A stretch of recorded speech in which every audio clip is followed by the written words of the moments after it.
Check, 1, 2. Live stream test, 1, 2.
Check, check, 1, 2. Check, check, check. Check, check, check, 1, 2. Check, check, check, check.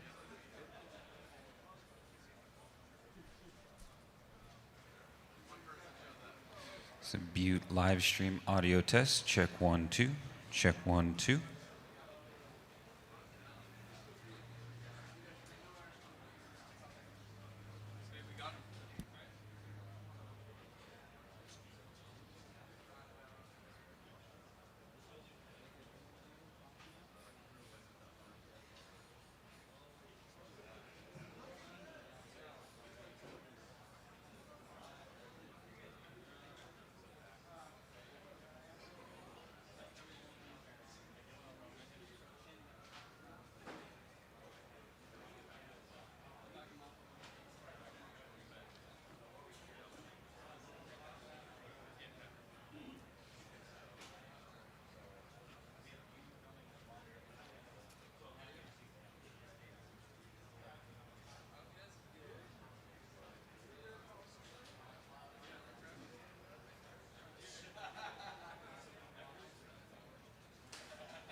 Hey, good morning, folks. We're about 5 minutes out. If you start moving in, we'd appreciate it.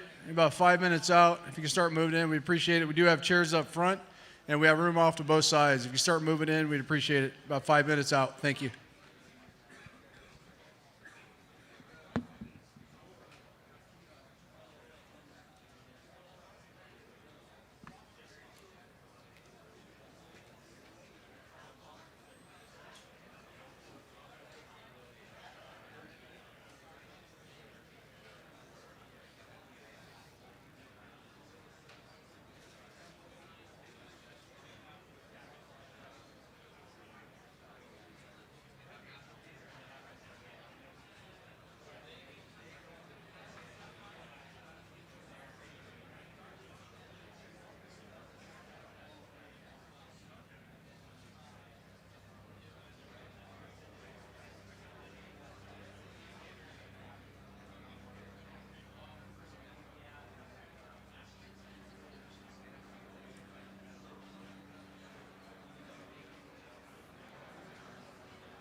Good morning. Could I get your attention, please? 3-minute warning for the operational briefing. 3-minute warning. For those of you still making your way into the briefing area, please come further into the briefing area near the stage. For all line leadership, please come sit at your assigned seating in the chairs near the front of the stage. We'll get started shortly. Thank you.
Good morning, folks.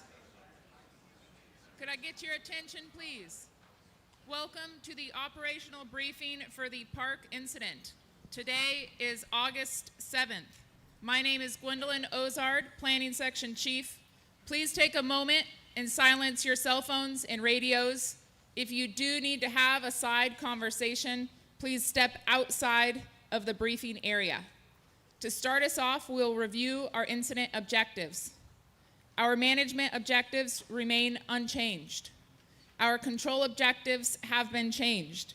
They are: keep the fire north of Skyway, keep the fire east of Highway 99, Highway 36, Manton Road, Rock Creek Road, and Wilson Hill Road. Keep the fire south of Highway 44, and keep the fire west of the Pacific Crest Trail. Current situation. Good morning, Eric Schwab, night operation. So kind of a repeat yesterday, a good productive shift. Everything down along the Highway 32 corridor all the way around through Chico, up north through 99, continued mop-up operations, fire suppression repair, everything's looking good in there. The same areas that have been causing concerns in Branch 12, yesterday that one finger in Branch 12 that's poking up towards Manton started to smoke interior a little bit again, so we had to get back in there and work that. It needs another good day. And then Branch 15 and 18 continue to be the busiest areas, but we're getting this giant monster neck down. We initiated a firing operation off of Highway 36, 172, closing in a triangle piece right there to try and cut the head off. We started that operation about midnight last night, and expect a hot handoff today as they continue to get that burned in. Have a productive shift. Weather. Okay, good morning. Ryan Walbrin, incident meteorologist, park incident. So a lot of you guys were out 48 hours ago on Monday when the thing made a big run, came out of Mill Creek, did some fireworks and whatnot. Yesterday was another active day. So we try to look for what's different today. We're starting out the Lassen Lodge Raws, which is up near the branch break, 9%. Humbug Summit, like 7%. So we're all super dry, so that hasn't changed. We continue to stay dry. We've had no humidity recovery. Temperatures remain hot out on the west side. It'll be 100 degrees again this afternoon. Out where the main firefight is, upper 80s or so. So still hot and dry. In terms of the winds, we can hold on to these southwest winds, nothing special. It's the smoke that's different today. So we've had 2 days of big runs through the timber, a lot of smoke production. So the inversion should stay in a lot longer today, at least about 1,400 hours or so. That's what the forecast is anyway. So up there in the Branch 15 country, the smoke is different. That keeps things a little bit more stable, especially during the morning hours.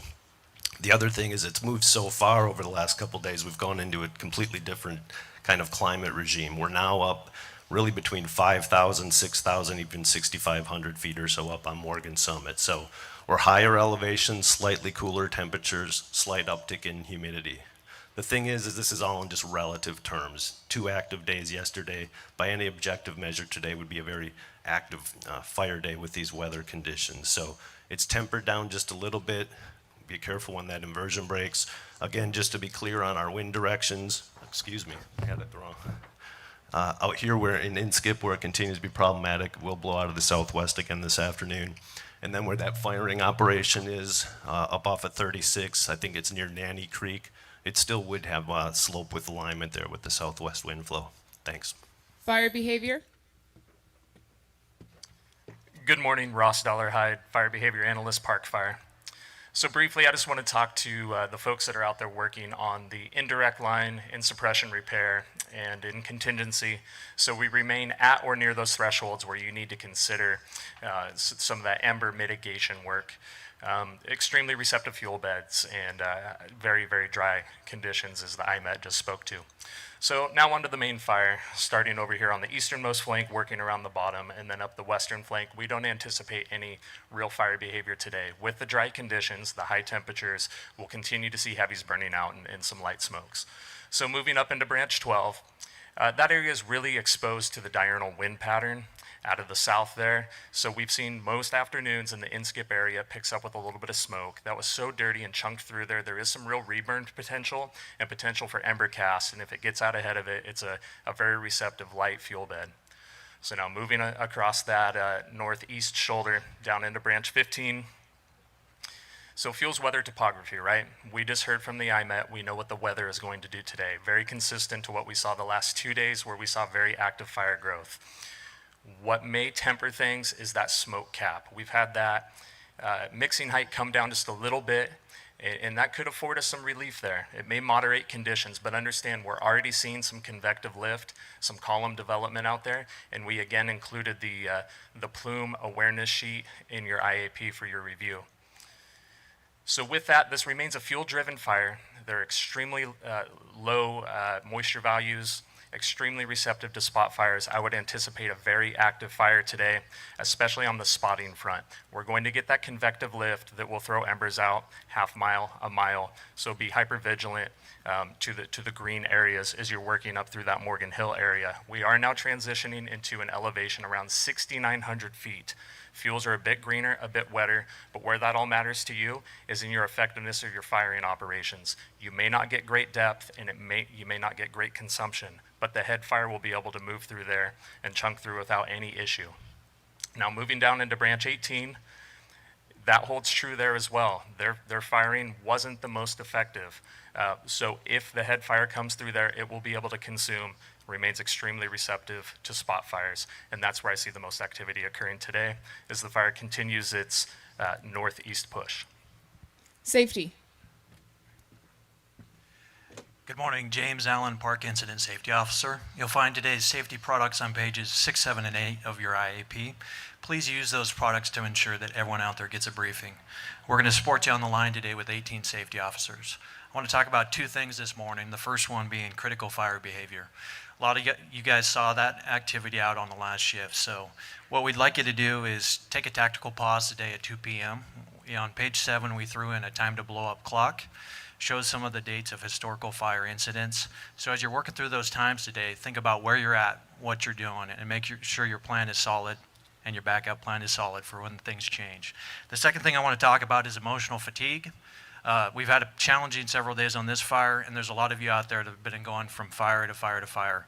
So take a moment today as well, check in with your folks, see what you can do to support each other, and if there's anything else we can do to support you. Be thoughtful with your actions out there, be smart, and take care of each other. Operational overview. Good morning. So the past few days, we've seen that uptick in the fire behavior. You've heard that time and again. Our priorities are going to continue to be the same 2 branches that have provided us challenges as this fire is squeezed down and finding new direction.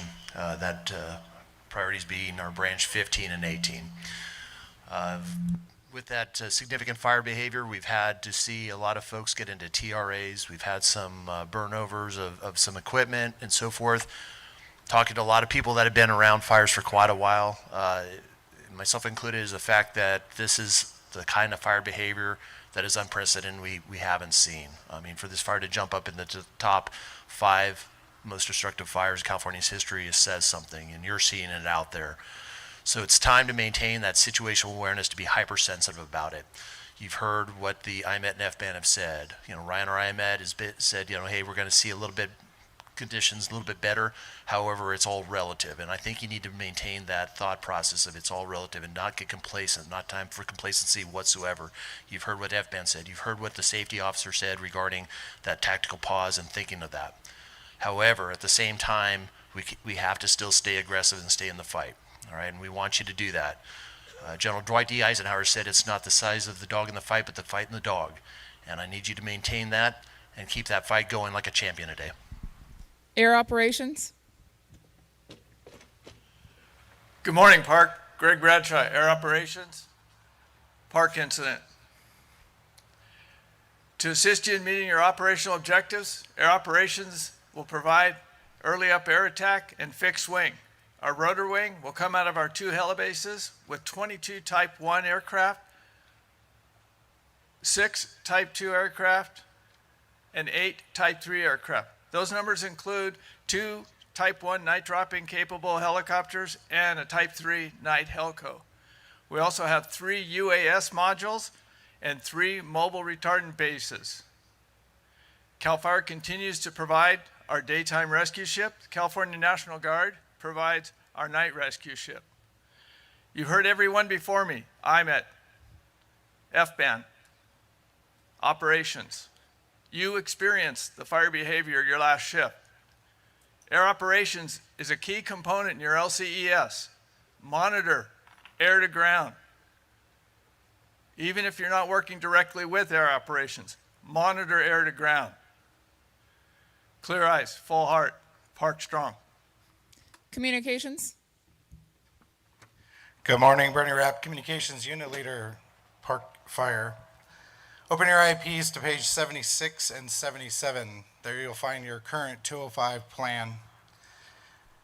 On page 78 and 79 are backup 205s. They're in your radios. That's in the event we have some issues or catastrophic failure of the current plan, we can back up to those. On page 80 is your communications map. Use that to aid your command selections. Clone version 5 is still valid. Set all your radios to scan all the command channels. This will aid in receiving traffic. And then as you're moving around the fire, you'll need to change your channels as you move around the fire to get in, to stay remaining into the system. It's an FCC violation to utilize any frequencies outside the assigned frequencies on your 205. It causes interference with other agencies in the area. If you're new to the incident, get your radios cloned with the incident program. Having the incident clone is an essential tool for good communications. We have radio techs available at both camps for any of your radio needs. Thank you. Medical. Good morning, Steve McGarry, Park Fire Medical Unit. So medical plan can be found on page 81.